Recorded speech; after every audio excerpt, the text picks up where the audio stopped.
This door handle was just stuck out. When I had the regulator off, I lubricated it, and it seems to be working just fine.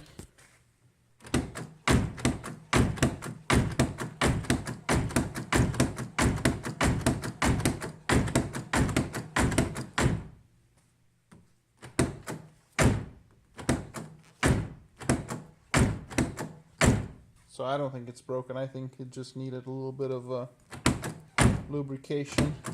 Also, I want to make a note.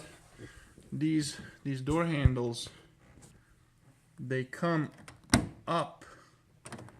Notice it goes up like this. It doesn't come straight out. So if you put your thumb here and you're pushing on it to come straight, it's not going to work, and that could damage the handle. These things, you put your thumb here and you lift them up like that. You lift up. So that has a lot to do with the correct operation of the handle. But obviously it works fine.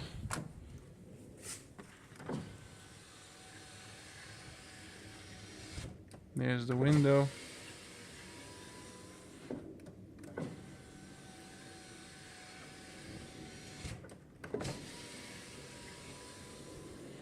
All right, I will check the other stuff.